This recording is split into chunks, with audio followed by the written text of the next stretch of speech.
I'm Pete Tortorelli, the president of Omni International in Kennesaw, Georgia.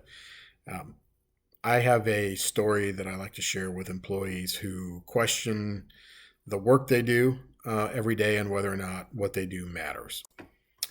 Every day in the United States, hundreds of babies are born addicted to drugs that the mother ingested during pregnancy.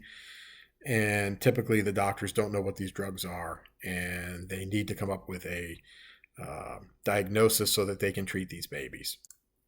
So, uh, there is a facility at the University of Utah that is developing a test to try to determine what these drugs might be by use of extracting them from the umbilical cord from the infant.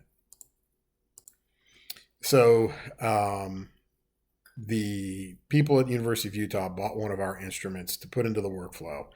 We got on site to set it up. Um, During the first day, it didn't work.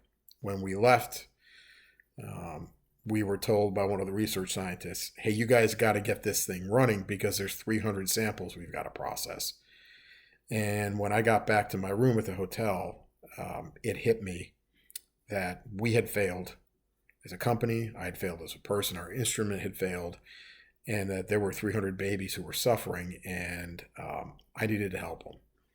And that literally brought me to tears. After 2 more days on site, it was clear that this instrument wasn't going to get it done. So we packed everything up and took it back to Kennesaw, Georgia. After working with our R&D team for a few weeks, we did come up with an instrument that we thought would work. We deployed it on site, flew back out to Utah, and were able to successfully get it into the workflow so that it did do exactly what the customer expected.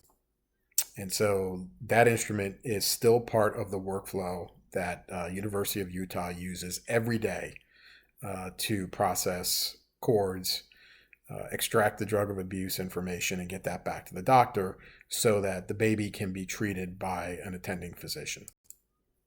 So what I like to share during company meetings or with employees who think, they may not be an integral part of the process is that the work that you're doing, the work that we do at Omni, whether you realize it or not, is changing lives. And in this instance, it's changing the life of a baby who couldn't help themselves. And you were part of the process to help alleviate their suffering.